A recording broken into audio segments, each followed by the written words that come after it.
agar siz har oy telefon balansiga pul tashlab, baribir internet yetmay qolayotganini, daqiqalar ishlatilmay qolayotganini yoki tarif narxi sekin-sekin oshib ketayotganini sezgan bo'lsangiz, bu video aynan siz uchun. Bu ma'lumot juda muhim. Chunki mobil aloqa bugun hammaning kundalik xarajati. O'quvchi ham, talaba ham, taksichi ham, tadbirkor ham, ota-ona ham har oy operatorga pul to'laydi. Men bugun sizga O'zbekistonda mobil aloqa uchun qanday kamroq to'lash mumkinligini, tarif tanlashda nimalarga aldanmaslik kerakligini va qaysi holatda qaysi turdagi tarif foydaliroq bo'lishini tushuntirib beraman. Videoni hoziroq like bosib qo'ying, kanalga obuna bo'ling. Chunki bunday mavzularda bitta noto'g'ri tarif tanlovi yiliga 300-400 ming so'm, ba'zan undan ham ko'proq ortiqcha xarajatga olib keladi. Oldin mobil aloqa tanlash nisbatan oson edi. Odamlar asosan qo'ng'iroq qilardi, SMS yozardi, internet esa kam ishlatilardi. Tariflarda asosiy savol shunday edi: oyga nechta daqiqa beriladi? Tarmoq ichida gaplashish bepulmi? SMS nechta? İnternet bo'lsa ham 500 meg yoki 2 giga yetarli hisoblanardi. Hozir vaziyat butunlay o'zgardi. Bugun asosiy xarajat internetga ketadi. Telegram, Instagram, YouTube, TikTok, onlayn bank, taksi ilovalari, xarita, davlat xizmatlari, ish chatlari, o'qish platformalari, video qo'ng'iroqlar, bularning hammasi mobil internet yeydi. Odam o'zi sezmasdan kuniga 1-2 giga sarflab qo'yishi mumkin. Ayniqsa video ko'rish, Reels, Shorts, TikTok, onlayn o'yinlar va bulutga foto video yuklash internetni juda tez tugatadi. Shu sababli bugungi tarif tanlashda eng arzon abonent to'lovi qaysi degan savol yetarli emas. To'g'ri savol shunday bo'lishi kerak. Men real hayotda bir oyda qancha internet ishlataman, qancha qo'ng'iroq qilaman, qaysi operator mening hududimda yaxshi ushlaydi, tarif tugagandan keyin megabayt narxi qancha, qo'shimcha paketlar qanchaga tushadi va tarif shartlari o'zgarsa menga xabar keladimi? Ko'pchilik aynan shu joyda xato qiladi. Masalan, odam 1000 so'mlik tarifni tanlaydi, chunki arzon ko'rinadi, lekin unga 8 giga internet beriladi. U esa oyga 28 giga ishlatadi. Natijada oyning o'rtasida internet tugaydi. Keyin 20 ming, 25 ming, 20 ming so'mlik qo'shimcha paketlar sotib oladi. Oy oxirida jami xarajat 7-8 ming so'mga chiqadi. Aslida boshdan 60 ming so'mlik. 25-30 giga internetli tarif olganda arzonroq tushardi. Ya'ni arzon tarif har doim ham tejamkor tarif emas.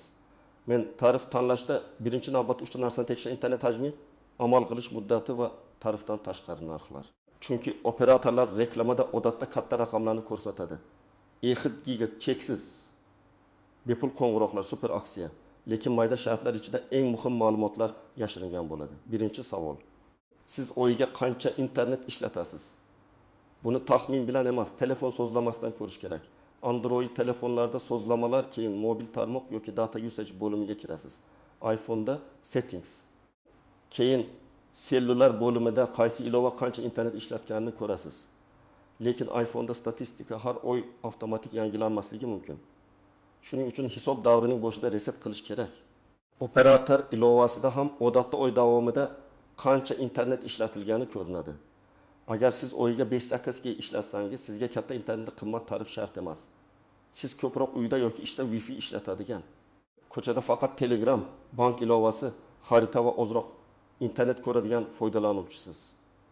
Bunday odam uchun eng katta xato balki kerak bo'lib qolar deb iyiga tarif olish. Chunki ishlatilmagan gigabayt bu siz to'lagan. Lekin foydalana olmagan pul. Agar siz oyiga 1500-30 giga ishlatsangiz, siz o'rtacha faol foydalanuvchisiz. Siz Telegramda video ko'rasiz, Instagramga kirasiz, YouTube'dan foydalanasiz, ba'zan video qo'ng'iroq qilasiz. Siz uchun eng yaxshi tarif odatda o'rta segmentda bo'ladi. Ya'ni eng arzon emas, eng qimmat ham emas. Bu yerda muhim narsa internet hajmi yetarlimi tugaganda qo'shimcha paket qanchaga tushadi. Agar siz oyiga 1 gigadan ko'p ishlatsangiz, masalan, telefon orqali doimiy YouTube ko'rsangiz, TikTok ko'p ishlatsangiz, hotspot tarqatsangiz, taksi yoki yetkazib berish xizmatida ishlasangiz, kamera orqali fayllar yuborsangiz, unda sizga katta internetli tarif yoki alohida internet paket kerak bo'ladi. Lekin cheksiz internet degan so'zga ehtiyot bo'ling. Ko'p holatda cheksiz deyiladi, lekin ma'lum limitdan keyin tezlik pasayadi. Masalan, birinchi 7 giga yuqori tezlikda, keyin tezlik 1.8 kilobit yoki 2.6 kilobitgacha tushishi mumkin. Bu tezlikda Telegram matn ishlaydi, lekin video ko'rish deyarli azob bo'ladi. Endi operatorlar bo'yicha umumiy yondashuvni aytaman. O'zbekistonda asosiy operatorlar Belin, Ujel Uzmobil, Mobiuz va Humans. Har birining kuchli va zaif tomoni bor. Men hamma uchun bitta eng yaxshi operator degan gapga ishonmayman. Eng yaxshi operator siz yashaydigan uyda, ishlaydigan joyda va ko'p yuradigan hududda yaxshi ishlaydigan operator. Masalan, Toshkent markazida bir operator juda zo'r ishlashi mumkin, lekin viloyatdagi qishloq signal sust bo'ladi. Yoki aksincha, davlat tashkilotlari, tuman markazlari, yo'llar bo'yida boshqa operator barqarorroq bo'lishi mumkin. Shuning uchun tarif tanlashdan oldin signal tekshirish kerak. Narx arzon, internet ko'p, tarifning foydasi yo'q. Agar uyda telefon irchizib ushlab, internet ochilmasa, birinchi misol, talaba yotoqxonada yoki ijarada yashaydi. Wi-Fi ba'zan bor, ba'zan yo'q. U Telegram, Instagram, YouTube onlayn darslar ishlatadi. Oyiga 25 giga atrofida internet ketadi. Qo'ng'iroq ko'p qilmaydi, chunki hamma Telegram orqali gaplashadi. Bunday odamga arzon, lekin 210 giga internetli tarif to'g'ri kelmaydi. Chunki oyning 5 kunida internet tugaydi. Talaba uchun eng maqbul variant 25 qatimli giga internet beradigan o'rta tarif yoki tungi internet. Ijtimoiy tarmoqlar uchun alohida paket, student aksiyalari bo'lsa, shularni tekshirish. Agar operator ilovasida ta'lim, yoshlar, internet bonus kabi takliflar bo'lsa, albatta solishtirish kerak. Ikkinchi misol, taksi haydovchisi. Unga YouTube emas, barqaror internet kerak. Yandex.Go, xarita, navigator, Telegram, qo'ng'iroqlar ishlaydi. Bir kunda internet sarfi juda katta bo'lmasligi mumkin, lekin aloqa uzilib qolsa, buyurtma ketadi, daromad kamayadi. Bu odam uchun eng arzon tarif emas, eng barqaror operator muhim. U shahar bo'ylab yurgani uchun qamrov keng bo'lishi kerak. Oyiga 15-25 giga yetishi mumkin, lekin daqiqalar ham kerak bo'ladi. Chunki mijozga qo'ng'iroq qilishga to'g'ri keladi. Taksi haydovchisi uchun ideal tarif yetarli internet. Barcha yo'nalishlarga daqiqalar va yaxshi qamrov. Agar operatorda tarmoq ichida cheksiz boruv, lekin mijozlar boshqa operatorlarda bo'lsa, buning foydasi kam. Uchinchi misol, ota-ona. Ko'p ota-onalar internetni kam ishlatadi. Asosan qo'ng'iroq qiladi, lekin ularga farzandlari katta tarif bilan yaxshi bo'ladi deb qo'yadi. Natijada oyga 7000 so'm to'laydi, lekin 30 giga internetdan 2 giga ishlatadi. Bunday holatda minimal yoki qo'ng'iroqqa qulay tarif yetarli bo'ladi. Agar ota-onangiz telefoni internet faqat Telegram va video qo'ng'iroq uchun kerak bo'lsa, 5000 giga yetishi mumkin. Eng muhimi, pullik obunalarni o'chirib qo'yish kerak. Katta yoshdagilar ko'pincha reklama linklarni bosib, kontent xizmatlariga ulanib qoladi. Keyin balansdan har kuni 500 so'm, 1000 so'm yechila boshlaydi. 4-misol, kichik tadbirkor. U mijozlar bilan Telegram, Instagram, telefon qo'ng'iroqlari orqali ishlaydi. Do'kon yuritadi, yetkazib beruvchilar bilan gaplashadi, foto, video yuboradi. U uchun internet ham, daqiqa ham muhim. Bunday odam ikkita sim ishlatishi mumkin. Biri qo'ng'iroq va mijozlar uchun asosiy raqam, ikkinchisi internet uchun arzonroq yoki kuchliroq operator. Bu ba'zan bitta qimmat tarifdan ko'ra foydaliroq chiqadi. Masalan, asosiy raqamda minimal tarif, ikkinchi simda katta internet paket. Lekin telefoningiz ikki simni yaxshi qo'llashi, batareya yetishi va to'lovlarni unutmasligingiz kerak. 5-misol, uyda internet yo'q. Telefon orqali hamma narsani qiladigan oila. Bunday holatda mobil tarif bilan muammoni to'liq hal qilish qimmatga tushishi mumkin. Agar uyda bir nechta odam YouTube ko'rsa, onlayn dars qilsa, telefon orqali internet tarqatsa, oyiga 700 giga ketishi mumkin. Bunda oddiy mobil tariflar yetmaydi. Yaxshiroq yechim simli internet, FTTB, GPON yoki uy uchun 4G ruta tariflarini ko'rib chiqish. Mobil internetni uy interneti o'rnida ishlatish ko'p hollarda eng qimmat yo'l bo'ladi. Endi eng muhim joy, tariflarda ko'pchilik ko'rmaydigan tuzoqlar. Men bularni alohida aytaman, chunki aynan shu joylarda odamlar pul yo'qotadi. Birinchi tuzoq, abonent to'lovi kunlikmi yoki oylikmi? Ba'zi xizmatlar oyga falon so'm deb ko'rinadi, lekin aslida har kuni yechiladi. Kunlik yechimning xavfi shundaki, balans yetarli bo'lmasa, tarif to'liq ishlamay qolishi mumkin. Masalan, internet paket berilmaydi. Keyin siz standart narxda internet ishlatib yuborasiz. Standart narx esa odatda juda qimmat. Bir necha daqiqada minglab so'm ketishi mumkin. Ikkinchi tuzoq, tarif yangilanishi uchun balansda yetarli pul bo'lmasligi. Tarifingiz 6000 so'm. Yangilanish kuni balansda 5000 so'm bor. Tarif ulanmaydi. Siz esa internet yo'qolgan holda yurasiz. Telefon fon rejimida Telegram, ob-havo, bank, Google xizmatlari orqali internet ishlatadi. Natijada 58 ming so'm sekin-sekin yo'qolishi mumkin. Shuning uchun tarif yangilanish kundan oldin balansni tekshirish shart. Men o'zim har doim operator ilovasida tarifning tugash sanasini ko'rib qo'yaman. 3-tuzoq cheksiz so'zining shartlari. Cheksiz qo'ng'iroq faqat tarmoq ichida bo'lishi mumkin. Cheksiz internet faqat tungi vaqtda bo'lishi mumkin. Cheksiz ijtimoiy tarmoqlar faqat matn va rasmga ishlashi.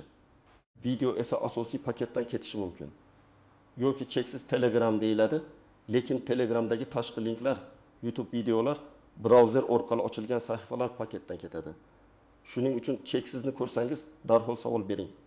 Qaysi ilovalarga qaysi vaqtda, qanday tezlikda, qaysi limitdan keyin nima bo'ladi? 4-tuzoq. Foydalanilmagan qoldiq keyingi oyga o'tadimi yoki yo'qmi? Ba'zi tariflarda internet, daqiqa, SMS qoldig'i keyingi oyga o'tadi. Ba'zilarida esa kuyib ketadi. Agar sizning ishlatishingiz har oy o'zgarib tursa, qoldiq o'tadigan tarif foydali bo'lishi mumkin. Masalan, bir oy 10 GB ishlatasiz, keyingi oy safarga chiqib 35 GB ishlatasiz. Qoldiq o'tadigan tarif sizga yordam beradi. Lekin buning ham sharti bo'ladi. Tarifni vaqtida yangilash kerak. Aks holda qoldiq kuyadi. 5-tuzoq operator ilovalaridagi qo'shimcha xizmatlar. Ba'zan musiqa, kino, gudok, content, ob-havo, tanishing, Viktorina kabi xizmatlar ulanib qoladi. Ular kichik summada yechiladi, lekin oy davomida sezilarli bo'ladi. Masalan, kuniga 1000 so'mdan o'tkur kunda 4000 so'm. Odam esa tarifim 2000. Nega haqiman 1000 ketdi deb hayron bo'ladi. Har bir operatorning ilovasida xizmatlar, obunalar, pullik xizmatlar bo'limi bor. Shuni tekshirib, kerakmasini o'chirib qo'yish kerak. 6-tuzoq roaming. Chet elga chiqqanda mobil internetni o'chirib qo'ymasangiz, juda katta pul ketishi mumkin. Hatto internetdan faol foydalanmasangiz ham telefon fon rejimidan ma'lumot almashadi. Agar safarga chiqayotgan bo'lsangiz, oldindan roaming paketini ulang yoki mobil internetni o'chirib, faqat Wi-Fi ishlating. Ayniqsa aeroportga tushgan zahoti telefon avtomatik tarmoqqa ulanadi. Shu payt bir necha megabayt ham qimmat turishi mumkin. 7-tuzoq 2 sim va internet qaysi simdan ketayotgani. Ko'p odamda ikkita sim bor, biri eski raqam, biri yangi. Lekin telefon sozlamasida mobil internet qaysi sim orqali ishlayotganini bilmaydi. Natijada internet paketi 2-simda turadi. Lekin telefon 1-simdan standart narxida internet ishlatadi. Bu juda keng tarqalgan xato. Sozlamada mobile data qaysi simda ekanini tekshiring. 8-nozik jat, 4G va 5G faqat tarif masalasi emas. Telefoningiz, sim kartangiz, hududingizdagi baza stansiya va tarmoq yuklamasi ham muhim. Ba'zan odam qimmat tarif oladi. Lekin eski telefon ishlatadi yoki sim kartasi juda eski bo'ladi. Bunday holatda tezlik past bo'lishi mumkin. Agar internet juda sust bo'lsa, operator ofisiga borib sim kartani yangilashni so'rang. Ko'p hollarda sim almashtirish tezlik va signal barqarorligiga ijobiy ta'sir qiladi. Endi eng yaxshi tariflar masalasiga kelaman. Men aniq bitta nomni aytib, mana shu hammaga eng zo'ri demayman, chunki tariflar tez-tez o'zgaradi. Aksiya shartlari tugaydi. Hududga qarab sifat farq qiladi. Lekin O'zbekistonda eng yaxshi tarifni tanlash formulasi bor. Agar siz kam internet ishlatsangiz, eng yaxshi tarif past abonent to'lovli 5000 GB internetli. Yetarli daqiqali tarif. Bu toifa ko'proq ota-onalar, maktab o'quvchilari, Wi-Fi ko'p ishlatadigan ofis xodimlari uchun. Agar siz o'rtacha ishlatsangiz, eng yaxshi tarif 20 GB internetli. Barcha yo'nalishlarga daqiqa beradigan va qoldiq o'tishi mumkin bo'lgan tarif. Bu ko'pchilik uchun optimal toifa. Men odatda odamlarning 60% aynan shu segmentda pulni tejashi mumkinligini ko'raman. Chunki ular yoki juda arzon tarif olib, keyin paket sotib oladi, yoki haddan tashqari qimmat tarif olib, yarmidan ham foydalanmaydi. Agar siz ko'p internet ishlatsangiz, eng yaxshi yechim katta internetli tarif. Tungi internet imkoniyati, alohida internet paketlar yoki uy interneti bilan kombinatsiya. Bunda faqat mobil tarifga yopishib olish shart emas. Masalan, uyda Wi-Fi bo'lsa, mobil tarifni 100 GB emas, 300 GB qilish mumkin. Bu oyga sezilarli tejaydi. Birinchi qadam, oxirgi 3 oyda qancha pul sarflaganingizni aniqlang. Operator ilovasiga kiring yoki OSSD orqali xarajatlarni tekshiring. Agar ilovada detalizatsiya xarajatlar tarixi, to'lovlar bo'limi bo'lsa ko'ring. Sizga faqat tarif narxi emas, umumiy xarajat kerak. Masalan, tarif 5000, lekin umumiy oy xarajati 25000 bo'lsa, demak 30000 so'm qo'shimcha xizmat yoki paketlarga ketmoqda. Ikkinchi qadam. internet sarfini o'lchang. Telefon sozlamasida qaysi itlova qancha internet ishlatayotganini ko'ring. Agar Instagram 12 giga, YouTube 12 giga, Telegram 8 giga ishlatgan bo'lsa, demak tarif tanlashda shuni hisobga olish kerak. Agar system services yoki software update ko'p internet yeyotgan bo'lsa, avtomatik yangilanishlarni faqat Wi-Fi orqali qilishga qo'ying. 3-qadam, qo'ng'iroqlarni tahlil qiling. Siz oyga nechta daqiqa gaplashasiz? Tarmoq ichidami yoki boshqa operatorlargami? Agar siz asosan Telegram orqali gaplashsangiz, biyin daqiqali tarif sizga kerak emas. Agar ish yuzasidan ko'p qo'ng'iroq qilsangiz, daqiqa yetarli bo'lishi shart. 4-qadam. Operatorlarning rasmiy saytiga yoki ilovasiga kiring. Beeline, Ucell, Uzmobil, Mobius, Humans tariflarini bir joyga yozib chiqing. Men odatda oddiy jadval qilaman, abonent to'lovi, internet gibi, daqiqalar, SMS, qoldiq o'tadimi? Tarifdan tashqari irmagat narxi, qo'shimcha paket narxi, amal qilish muddati, cheksiz xizmatlar sharti. Shundan keyin haqiqiy farq ko'rinadi. 5-qadam, yashaydigan hududda signalni tekshiring. Qo'shnilardan, hamkasblardan so'rang. Qaysi operator yaxshi deb umumiy so'ramang. Aniq so'rang. Mana shu uyda internet tezligi qanday? Kechqurun sekinlashadimi? Podvalda yoki ichkari xonada ushlaydimi? Chunki kechqurun tarmoq yuklanadi va tezlik pasayishi mumkin. 6-qadam, pullik obunalarni o'chiring. Operator ilovasida barcha xizmatlarni tekshiring. Agar tushunarsiz xizmat bo'lsa, jol markaziga qo'ng'iroq qilib, mening raqamimda barcha pullik kontent obunalarini o'chirib bering. Kontent xizmatlariga ulanishni bloklab qo'ying deb ayting. Operator ofisiga borsangiz, pasport yoki ID karta oling, raqam sizning nomingizda bo'lishi kerak. Agar raqam boshqa odam nomida bo'lsa, ayrim amallarni qila olmaysiz. 7-qadam, tarifni almashtirishdan oldin qoldiqni tekshiring. Ba'zi tariflarda almashtirganda eski paket qoldiqlari kuyib ketadi. Shuning uchun tarifni oy oxiriga yaqin yoki qoldiq kam qolgan paytda almashtirish foydaliroq bo'lishi mumkin. Lekin agar hozirgi tarif juda qimmat bo'lsa, kutish shart emas, hisoblab ko'ring. 8-qadam. Bolalar va ota-onalar telefonda cheklov qo'ying. Bolalarda YouTube va TikTok mobil internetni juda tez tugatadi. Telefon sozlamasida ayrim ilovalarga mobil internetni cheklash mumkin. Masalan, YouTube faqat Wi-Fi da ishlasin, avtomatik video yuklash o'chirilgan bo'lsin. Telegramda auto download sozlamasini o'chirib qo'ying. Video va fayllar faqat Wi-Fi da yuklansin. Bu oddiy sozlama oyiga 5-10 gigaga tejashi mumkin. 9-qadam, agar 2 sim ishlatsangiz, vazifalarni ajrating. Birinchi sim qo'ng'iroqlar va banklar bog'langan asosiy raqam. Ikkinchi sim internet uchun. Lekin bank SMSlari, Telegram account, davlat xizmatlari qaysi raqamga bog'langanini unutmaslik kerak. Raqam almashtirganda xavfsizlik masalasini ham o'ylang. 10-qadam, har 3 oyda tarifingizni qayta ko'rib chiqing. Mobil operatorlar bozorda tariflar o'zgaradi. Bugun foydali bo'lgan tarif 6 oydan keyin eskirib qolishi mumkin. Yangi aksiyalar chiqadi, eski paketlar yopiladi. Men ham har doim bir tarifga umrbod yopishib olmaslikni maslahat beraman. Lekin har hafta almashtirish ham kerak emas. Chunki shartlarni tushunmay almashtirsangiz, qoldiq kuyishi yoki o'rtacha to'lov bo'lishi mumkin. Yana bir muhim maslahat korporativ tariflar. Agar siz biror tashkilotda ishlasangiz, ishxonangizda korporativ tarif bor yo'qligini so'rang. Ba'zan korporativ tariflar oddiy tariflardan ancha foydali bo'ladi. Ko'proq daqiqa, ko'proq internet, arzon abonent to'lovi. Lekin shartlari ham bor. Raqam tashkilot nomida bo'lishi. Ishdan ketganda tarif o'zgarishi, raqamni boshqarish cheklanishi mumkin. Shuning uchun hujjatlarni o'qib chiqing. Agar siz yangi raqam olayotgan bo'lsangiz, faqat chiroyli raqamga pul sarflashga shoshilmang. Chiroyli raqam biznes uchun kerak bo'lishi mumkin. Lekin oddiy foydalanuvchi uchun eng muhim narsa tarif va qamrov. Ba'zan odam raqamga ko'p pul beradi, keyin har oy noqulay tarifda yuradi. Bu tejamkorlik emas. Agar operatorni almashtirmoqchi bo'lsangiz, raqamni saqlab qolish imkoniyatlarini ham tekshiring. Raqam ko'p joyga bog'langan bo'lsa, bank, Telegram, ClickPayme, mypod.uz ish kontaktlari shunchaki yangi raqam olib ketish noqulay. Operator ofisiga borib, raqam ko'chirish yoki yangi sim shartlarini so'rang. O'zingiz bilan pasport yoki ID karta oling. Raqam nomingizda bo'lmasa, avval egasi bilan rasmiylashtirish masalasini hal qiling. Men tavsiya qiladigan eng sodda formula shunday. Agar oy oxirida internetingiz doim tugab, qo'shimcha paket olsangiz, kattaroq tarifga o'ting. Agar oy oxirida internetingizning yarmi qolib ketsa, kichikroq tarifga tushing. Agar pul noma'lum joyga ketayotgan bo'lsa, obuna va xizmatlarni tekshiring. Agar internet sekin bo'lsa, tarifni emas, avval qamrov, sim karta va telefon tekshiring. Mobil aloqa uchun kamroq to'lashning siri faqat eng arzon tarifni topishda emas.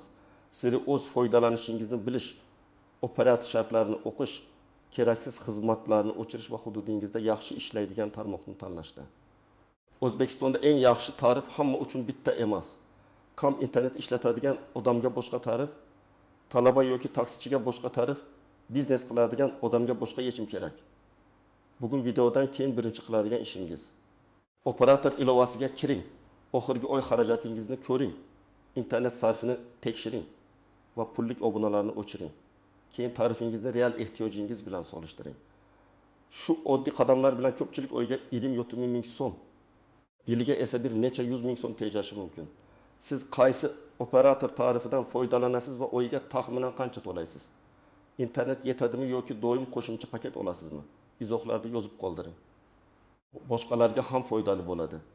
Video foydali bo'lgan bo'lsa, like bosing, kanalga obuna bo'ling va yaqinlaringizga yuboring.